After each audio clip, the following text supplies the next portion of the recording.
Hola, ¿qué tal? Bienvenidos a Sucesos US. En esta ocasión tenemos de invitado a uno de los mejores y más queridos relatores deportivos de la historia del Ecuador. Él ha asistido a varios mundiales.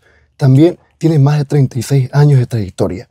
Él es conocido como el Ruiseñor del Gol. Jaime Antonio Alvarado. Bienvenido, Jaime Antonio. ¿Cómo les va? Un gusto de verdad compartir con ustedes este trabajo investigativo, este trabajo de presentación que tienen para tratar de seguir cultivando lo que es el tema del diálogo, las entrevistas, los reportajes, los mini reportajes, en función del crecimiento que tiene que ir haciendo un comunicador. Exacto. Y basado en eso, pues uno también tiene que acordarse que empezó por estos lares, empezó por estas calles, por estas escuelas, y obviamente pues aquí estamos siempre prestos a colaborar, ¿no?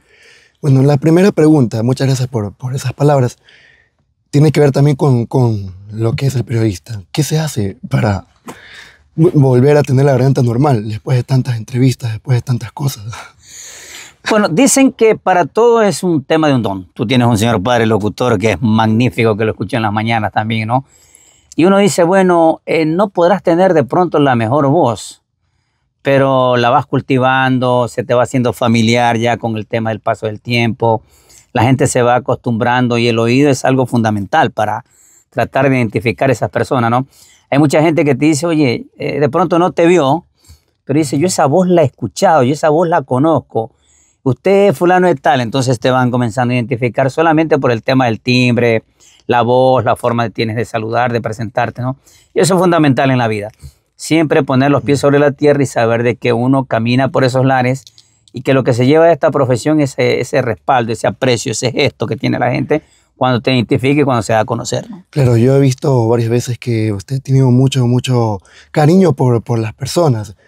Muchas personas dicen que usted es el mejor relator que he escuchado en toda la historia del Ecuador. ¿Qué tiene que decir en esos comentarios que le da a la gente? Bueno, yo no me considero el mejor, creo ser uno de los que he tratado de ganarme ese aprecio, ese cariño por parte de la gente, pero poniendo los pies sobre la tierra. Esto no es de sentirse el mejor, simplemente hacer un trabajo de manera profesional, llegar puntual, ser profesional, revisar el libreto, aprenderse, en el caso mío, el tema de los jugadores, tratar de ser lo más imparcial posible con el tema de los equipos, la camiseta, darlo todo cuando juega tu país, tu selección. Basado en ese aspecto, creo que he ido haciendo una carrera, me la gané a través del pulso, de la insistencia, de la perseverancia, de ser constante en esto, de no se dar por vencido. He trabajado y me tocó en el momento en que aparecía sobre esto con grandes figuras del relato, del periodismo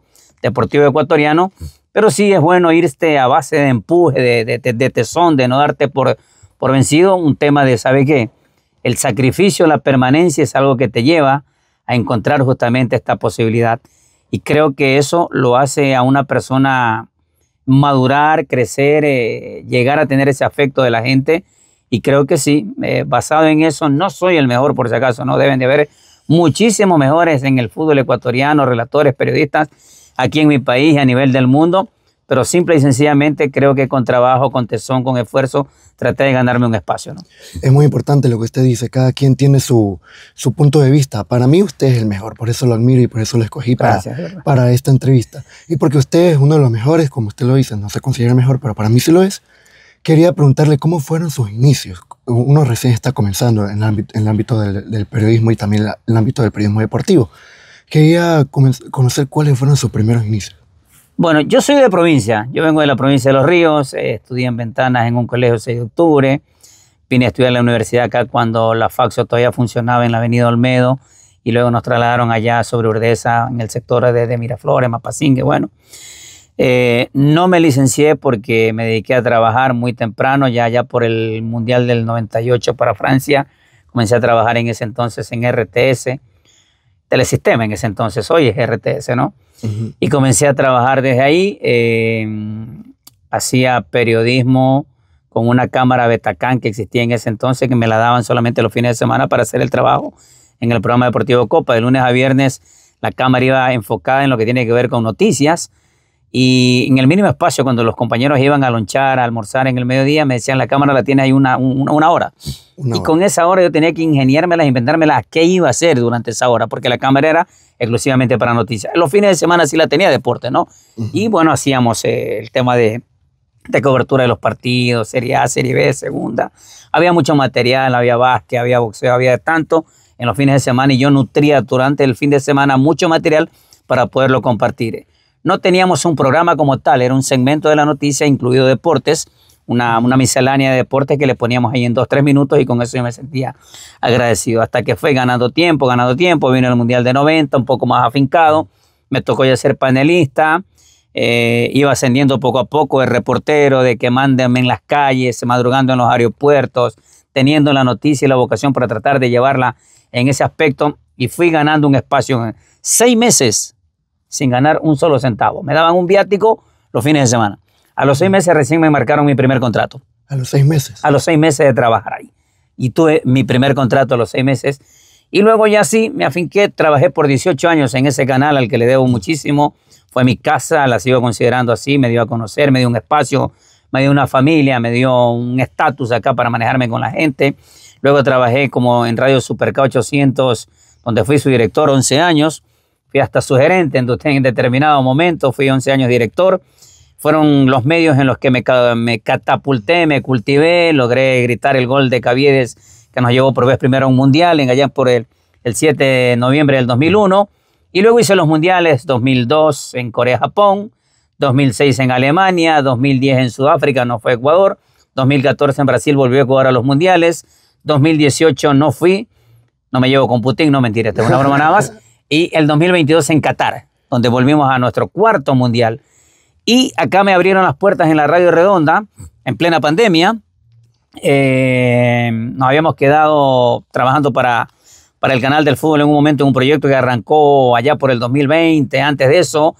Y el proyecto se tuvo que un poco coartar por el tema de la pandemia.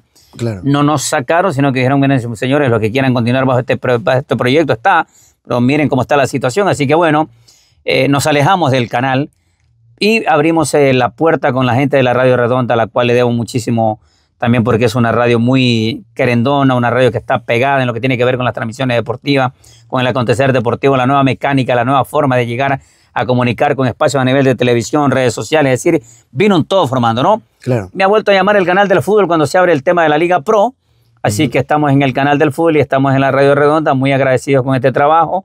Y de verdad, pues en algún momento tuve un espacio también con la gente de Digital News, una plataforma, porque comenzaron a pulular las plataformas digitales en esto, ¿no? Eso es lo que le quería Así que preguntar. se hacía un poco el espacio para estas intenciones.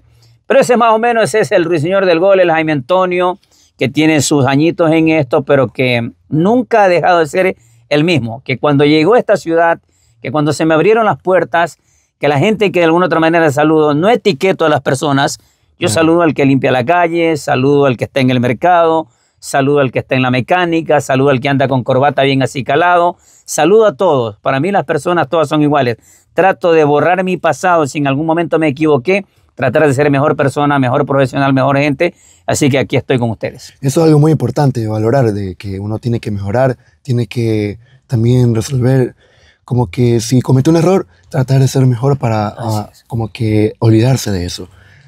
Quería, bueno, usted nos acaba de dar de su carrera, que es muy importante y es lo que hace que sea el ruiseñor del gol, pero quería llegar un poco más al inicio, inmediatamente antes de que comience a ser periodista como tal. ¿Cuál fue el momento en el que usted se dio cuenta de que quería dedicarse al periodismo deportivo? Bueno, en el colegio, cuando estaban las prácticas de los compañeros, uno cogía, que yo tengo un amigo coterráneo, Joaquín López, con el que yo me ponía a relatar y él se ponía a comentar. Decíamos, ¿sabe qué? Juguemos a esto, a hacer transmisiones deportivas. Y en algún momento hubo un partido allá por,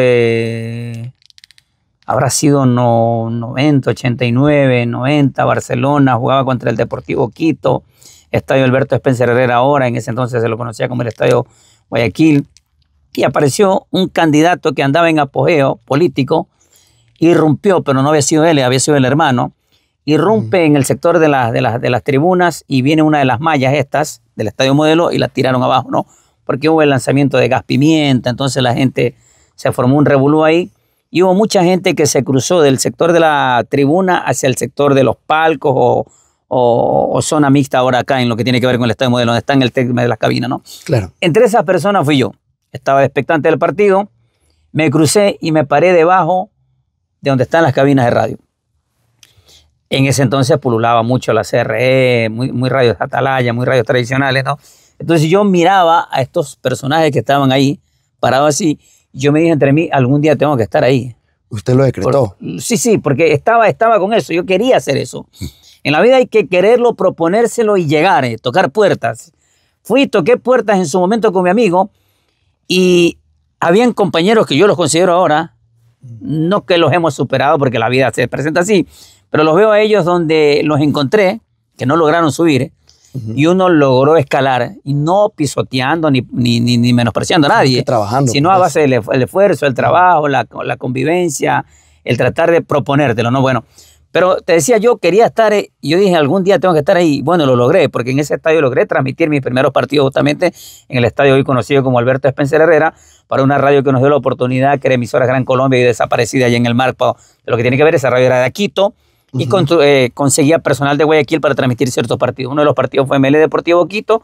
Cuando el relator no llegó, yo hacía locución comercial, no con la voz de tu padre, pero hacía locución comercial, y yo digo, ¿sabe qué?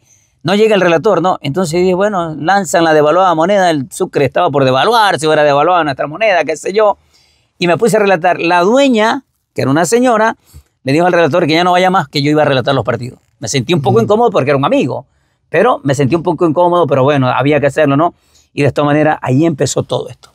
Qué increíble, qué buena historia, cómo uno tiene que ser responsable, tiene que estar en el lugar a pesar de que tenga que hacer tantas cosas, y se van a dar los momentos cuando sea correcto. Exactamente. Pasó igual con la televisión, porque yo era el reportero del canal, había la Asociación Ecuatoriana de Canales de Televisión que pasaba los partidos de la selección, previo a la clasificación del Mundial 2002. Y el canal tenía un compañero, Vicente Salgado, en la capital, que era el áncor principal del canal. Los canales ponían a un áncor, un relator, un comentarista, un borde del campo, los 5 o 6 canales. Al canal nuestro le tocaba relatar el partido y el áncor, no sé, por esas cosas no llegó porque en una fecha anterior él había decidido que él no era para ser panelista, sino ir a la cancha a transmitir. El dueño del canal le dijo, bueno, perfecto, me dijo, anda, siéntate tú, Jaime Antonio, de áncor, para hacer panel, para darle paso a los que estaban en el estadio en un partido anterior. Cuando llegó el partido de Ecuador-Uruguay el 7 de noviembre del 2001, el áncor que trabajaba con nosotros como redactor dice, bueno, me toca a mí. Entonces el dueño del canal le dijo, no, tú no vas a relatar, va a representarnos en el canal Jaime Antonio. Wow. Llegó ese día del partido Ecuador-Uruguay, el día del cabezazo del flaco Jaime Iván Caviedes. Era mi último cuarto de hora porque trabajamos 15-15 con Fabián Gallardo. Yo arranqué, él tenía que cerrar el partido. Segundo tiempo, minuto 28, viene una tanda publicitaria. Claro. Se pagaba así nuestra televisión, bueno, ¿no? Y aparece el gol de Jaime Iván Caviedes, minuto 28. Me querían quitar el micrófono, me querían arranchar, estábamos ahí. Ese fue el día que fuimos por nuestra vez primera a un mundial. Ese gol de Jaime Iván Caviedes lo relaté yo, Jaime Antonio Alvarado, el ruiseñor del gol, para todo el país a través de la Asociación Ecuatoriana de Televisión. Ese día. Los otros partidos fueron importantes. Esto es como los pugilistas. Entran al cuadrilátero. No ganan la pelea porque ganaron uno de esos rounds, no. Ganan la pelea porque en el balance general sacaron más puntos y ganaron. El día que se le ganó a Perú en Ecuador, a Perú en Lima, sí fue un partido importante. Se le ganó, sí, abrió el camino como todos los otros resultados. Pero el día que se clasificó fue el 7 de noviembre del 2001. Ecuador 1, Uruguay 1, gol de Jaime Iván Caviedes, gritado por quien les habla, Jaime Antonio Alvarado, el señor del gol. ¿Y cómo se vivió ese día? No, eufórico. Dicen que, he escuchado a varios profesores que dicen que ese día... No. Todas las personas salieron. Era la vez primera.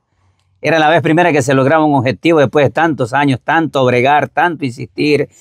Jugábamos dueño de casa, era en la casa del Atahualpa, era un país, eran las calles desbordantes de las principales ciudades, los rincones más recónditos del país celebrando lo que era la clasificación por vez primera de nuestra tricolor a una Copa del Mundo ansiado, esperado, y la verdad que me tocó vivir ese gran momento y ser protagonista, ¿no? Claro. Entonces ser protagonista, que es algo que de alguna otra manera me catapultó, me llevó a que la gente me señale y diga, él fue el hombre que relató el gol que nos llevó por vez primero una Copa del Mundo. Usted relató el gol más histórico de la selección. Más histórico, exactamente. El gol más histórico porque fue el de la vez primera. Sacando de lado el gol más histórico de la selección en eliminatorias, ¿cuál sería el gol más histórico en los mundiales? O ya entrando en lo que sería la participación de usted en las coberturas de mundiales. Sí, bueno, es difícil ahí. Recuerdo que, por ejemplo, el primer partido lo perdemos contra Italia 2-0. El segundo partido venimos y marcamos nuestro primer gol, perdemos contra México. Marca el primer gol el Team Delgado. Y en el tercer partido, el productor bandido de nuestro medio, pensó poner 3 relatores en un partido. 3 relatores. Y me tocaba relatar ese partido, ¿no?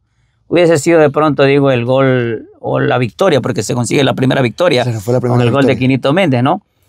Pero yo un poco siendo aledaño a lo del canal, porque yo no fui a relatar el Mundial, fui para reportear, fui para informar, eran duplas que se hacían con canales de Costa Rica, en lo que tenía que ver con esta famosa empresa Beleville que aglutinaba canales acá, canales allá. Y había mucha crítica. Fue el mundial donde se puso en pantalla el tema del 3D, donde ya la televisión mostraba mucho más cercano el rostro al futbolista.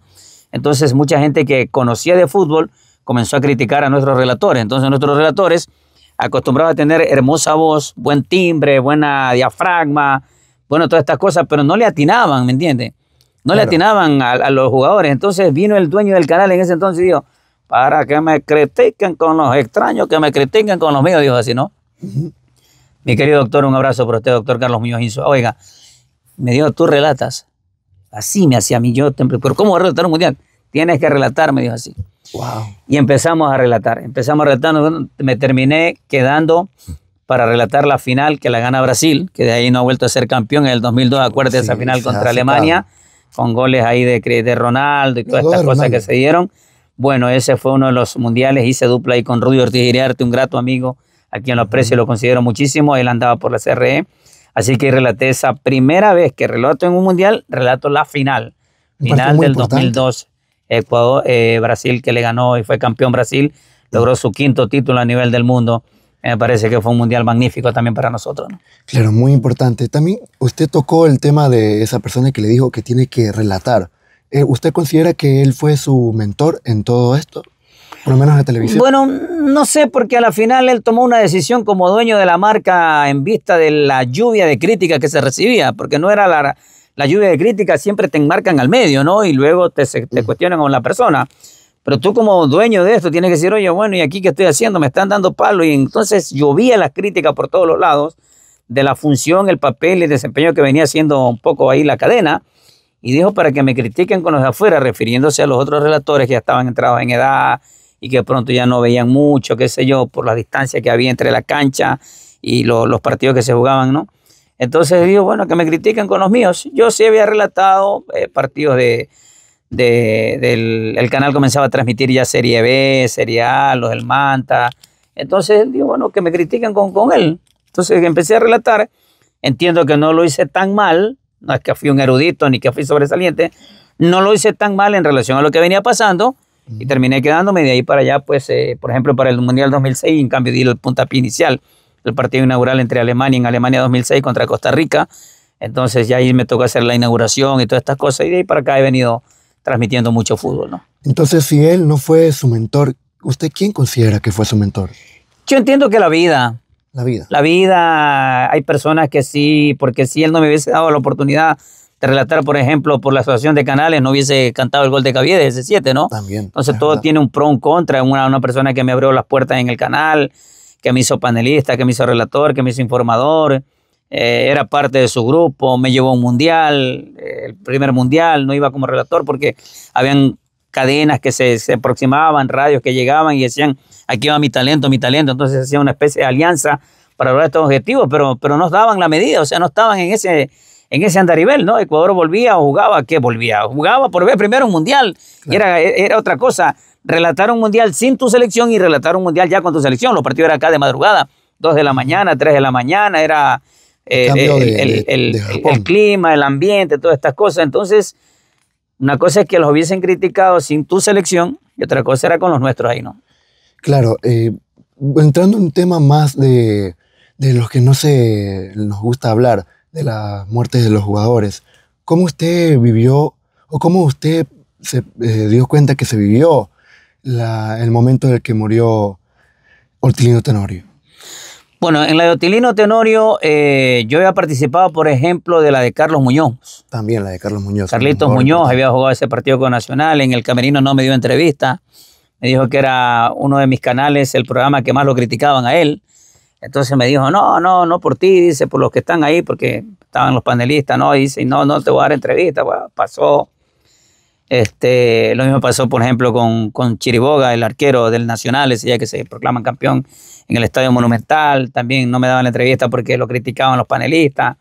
Y siempre te decían, no, por ustedes, porque ustedes hacen su trabajo, son reporteros, todo aquello. Pero de Carlos Tenorio, lo de Carlos Muñoz, fuimos, por ejemplo, al Monumental, el recorrido, todas estas cosas, cómo se dio apoteósico porque él había calado ser un ídolo del Barcelona, claro, y la gente lo dio así. En el insuceso que se da con Otilino Tenorio, estábamos haciendo deporte, era un sábado, jugábamos en Fedenador, haciendo deporte, la gente, se presenta la noticia y yo tuve que presentarme con camiseta a dar la noticia al aire, irrumpir la programación y dar la noticia al aire del insuceso, la infausta noticia de que Otilino Tenorio había perdido la vida en un accidente de tránsito. Eso me tocó también como experiencia vivirla porque estábamos haciendo deporte nosotros, salimos, fuimos al canal, irrumpieron la programación, pusieron un flash informativo y me tocó dar ese flash informativo negativo que era el tema de el fallecimiento sensible de Otilino Tenorio, que había perdido la vida en un accidente de tránsito entre Santo Domingo y Quevedo, en la zona viniendo de la capital, ¿no? Terrible, son cosas que se presentan en la vida y que muchas veces tienes que estar ahí, te cogen de sopetón, ¿sabe qué? Lánzate, o sea, o eres o no eres, o estás o no estás preparado. Por eso el comunicador tiene que tener muchos argumentos, leer mucho, investigar mucho, estar preparado para poder en algún determinado momento saltar a la palestra para no solamente hablar de deporte, sino de todo el ámbito que le concierne, porque ese es el comunicador como tal, ¿no? Exacto, eso es una buena recomendación para los comunicadores actuales, los que estamos recién iniciando, los que no vivimos esa época tan complicada como narró al inicio, que tener una cámara. Sí, hoy tenemos el internet y a través de las redes sociales nos facilita todo. Exacto. Entramos al Google y nos responde la pregunta y todo aquello, ¿no? Pero no nos dejemos llevar por eso, hagamos nuestro propio crecimiento también, ¿no? De la misma manera uno tiene que prepararse para hacer estas clases de trabajo como el periodismo deportivo. ¿Qué recomendaciones usted le daría a los nuevos periodistas, a los de mi edad, los que recién estamos comenzando? Bueno, que nunca dejen de prepararse, de tocar puertas, de abrir caminos. Si una puerta se cierra, 10 se tienen que abrir, insistir, persistir, ser recurrentes, ser activos, no darse por vencidos, estudiar mucho, investigar mucho. Hay tantas cosas hoy a la mano. En nuestros tiempos, y no es que seamos tan añejos en esto, pero no había tanto dispositivo móvil como para tratar de indagar, investigar. Hoy la respuesta la tenemos ahí de manera inmediata a través de las redes sociales, de los dispositivos móviles. Se nos faculta un poco más, pero nos hace un poco más activo, despertar mucho más la mente, la creatividad que tenemos que tener para llegar. Hoy estamos con las redes sociales, mañana no sé con qué va a aparecer el mundo, que es muy, muy rápido, muy vertiginoso en lo que tiene que ver con la comunicación. Y la comunicación hoy es inmediatez. Claro. Es inmediatez. Entonces, si algo sé, primero la tengo que contrastar para saber qué es lo que voy a decir, porque también por una cuestión de ganar unos likes, por ganar algo que yo le dije primero, a veces caemos en el error y no estamos. Entonces, la credibilidad parte por la forma en que tú vayas haciendo tu carrera, el enfoque al que tú le quieres dar, para que la gente te señale y te diga mañana o pasado, mira, ve, tal persona, tal profesional, tal periodista, es una persona capaz, investiga, contrasta la información y la publica. No es de aquellos que aparecen uno más del montón, porque si no, nos dejamos llevar por cualquier cosa. Yo creo que en la vida uno tiene que irse trazando, llenarse de buenos amigos, tener una buena familia, escuchar consejos. Nunca terminamos de aprender en la vida y dejarnos llevar por eso. Ese es el crecimiento que yo les puedo dar a ustedes que están empezando, que quieren empezar, que quieren llegar. Siempre lúchenla, siempre búsquenla. No se den por vencidos, hagan de ustedes lo que quieran hacer porque el camino no tiene fronteras. Las fronteras nos las ponemos nosotros mismos. El camino es amplio para llegar y para poder avanzar en la vida. Muchas gracias por esas recomendaciones que han llegado mucho y que tienen que llegarle a estos nuevos periodistas que están haciendo en este momento. Bueno, muchas gracias, Ruiseñor, por aceptar esta invitación a esta entrevista para aprender de uno de los mejores, porque aunque usted diga que no es de los mejores, uno lo considera y la hinchada, la gente lo considera de los mejores. Es muy bueno aprender las recomendaciones que tiene en sus más de 36 años de carrera deportiva. Siempre presto, ¿no? Siempre presto, y recuerden que nunca dejen de luchar y persistir. Siempre eso es oportuno, así que éxito a todos ustedes. Muchas gracias, Ruiseñor. Bueno, por el momento iremos a un corte comercial y regresamos con la programación habitual de Sucesos West.